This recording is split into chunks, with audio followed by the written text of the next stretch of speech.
Hello, my name is Peter Lavers, and welcome to this episode of the Customer Centricity Corner, brought to you by Customer Attuned Ltd. Those who've seen previous episodes or who know us will recognise that our purpose is all about building a culture of customer centricity based on trust to establish sustainable, mutually beneficial and profitable B2B relationships. It's no surprise, therefore, that this time we're going to revisit account management. And I'm delighted again to welcome my friend and colleague, Mike Pepe from 50/50 Consulting. Welcome, Mike. Good to be here, Peter. Thank you. Good stuff. If watchers and listeners didn't hear our last discussion, then please do check it out. The details are on the website. Mike, last time we covered a lot of great stuff. We covered about the importance of leadership, about transparency across and between accounts. We talked about grown-up conversations and the need for grown-up conversations across the customer-supplier divide, and the importance of keeping and acknowledging the history of B2B relationships. I'd like to think this time, starting off with the difference between what is a customer strategy in B2B and what is actually a sales strategy. Most organizations will have a sales strategy, but fewer, in my experience, have had a customer strategy. Is that your experience as well? And what are your thoughts about that? That is definitely my experience, Peter. You may wrap everything up in an account plan where you have your vision, your strategy, your objectives, your tasks, get down to organizational mapping. What's the competitive landscape? You do your SWOT analysis.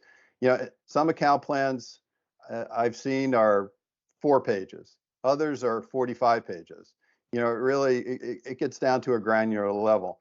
But at the end of the day, if you really look at it, the purpose of the account plan most times, and I would even say this is true for my peers and other organizations, it's about generating revenue.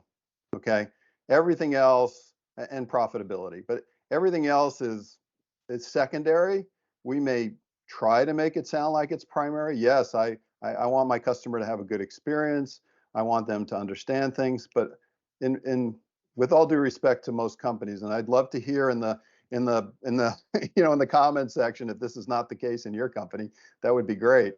It's revenue driven, and now I need to figure out what I want to do from a customer perspective to to make it happen. And I realize some B2B not all B2B is the same. There are some B2B where a lot of things are done online and it's transactional, but I'm talking about those B2B situations that are strategic, that are, for both companies, a lot of times it's strategic, it's impactful, you're making a big change in the organization from an IT perspective or from a system perspective or just from a process perspective.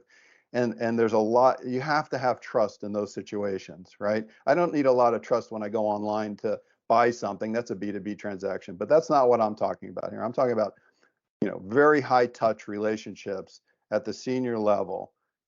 There's usually not a customer strategy, a customer experience. Most people don't even measure it. They bring in quality assurance people, they bring in value people, they bring in relationship people, but I think the questions tend to be types of questions that you're going to answer positive to. I mean, are you going to answer negative to the delivery executive on a large project? No, you may have issues, but you're going to tell them they're doing a great job because you don't want them any changes. You need to get things done. Other times you may really have some issues, but they would know about those ahead of time. So we give it lip service most of the time, I believe, Peter. Okay. So for people trying to do the right thing, what sort of advice would you give them, and what sort of issues are they facing? For 2 things. One, listen to your account managers. We're out in the field. We're dealing with these customers. We understand the frustrations that they're having in dealing with our company. For instance, do you have a copy of the contract that we signed 10 years ago? Ooh, no, I don't think so, right? This invoice isn't correct. This didn't ship. I never got a notification. There's tons of issues listen to your account managers and gather the input. What are their customers' experiences, and how can we make it better for them, and how can we make it more transparent? That's number one. Number two, listen to your customers. I, and listening to your customer, if you're a large consultancy and you know who those people are, listening to your customer isn't coming in and meeting with the CIO. Listening to your customer is talking to the CIO, talking to the CFO, talking to the CEO, talking to the head of operations, really getting a picture of what's happening and how they view your company and what you're doing for them and how they want to engage and what they want to achieve. Rarely is that done broad enough, in my opinion, because I have so many customers, Peter, and I need to go visit them, and I just don't have time to get out there. So I want to get in, I want to have dinner, and I want to get out. That's the corporate mentality. But that's not how it works. Listen to your people, listen to your customers, and affect the changes in your organization that are usually across, and you'll be successful. I believe that. That's brilliant. Thank you, Mike. You mentioned trust, and I know that you're familiar with my colleague, Dr. Mark Hollyoake's work on trust within the business-to-business kind of business dynamic. How have you found this thinking actually helpful in unlocking both the customer strategy, but also in account planning and the way that we listen to customers? Yeah. I find it, I love the model, and it's for the most part aspirational at this time in many companies. It's an aspirational model. It's where can we go, because it's going to take time to achieve. But starting at the very basic level, right? Starting at the very basic level of the model, going on to having real mutual trust. There's a lot of work to be done in most organizations, and there are people in companies, including vice presidents, directors, account managers, who want to have those types of relationships. We want to have the trust. We want to have the mutual respect. We want to have the alignment and the vision, right? Everything that model embraces. But the rest of the company isn't there. You know what I mean? The rest of the company is not aligned to that. And you need the rest of the company to deliver what it is you're committed to deliver and to enable the customer to be successful. So that's the dilemma. Somebody high in the organization needs to make this part of the culture. Trust needs to be part of the culture and part of the vision. And even if we say it is, most of the time, it's to a degree. I'm willing to do so much to build trust. And then, yeah, okay, how are we doing on revenue, Mike? What's the pipeline look like? When are you going to close? I need $1 million this quarter. Can you get it for me? And then, okay, now I'm not going to sacrifice. By the way, I'm not going to personally, as an account manager, as an account lead, I'm not going to jeopardize my personal integrity, my brand, my name, ever.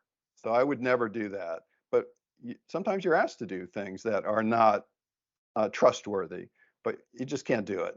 I draw the line. I would quit a company rather than take my name. So my experience is the model's great. People look at it and they want it. Like, I want to lose 20 pounds, but are you willing to put in the work, to make it happen? Because as you've proven in your case studies, Peter, and I think other books have been published on this, right, on trust, that the amount of revenue you can gain when you're willing to be vulnerable and willing to put yourself on the line and willing to do the things to engage in trust, then you will reap the benefits. Sometimes you're going to get burned, right? You're going to get burned. But most of the time, overall, you're going to win and they're going to win and you're going to have a very successful relationship. Thank you so much, Mike. There's so much in what you have shared with us again today. I really appreciate the insights that you've shared with us.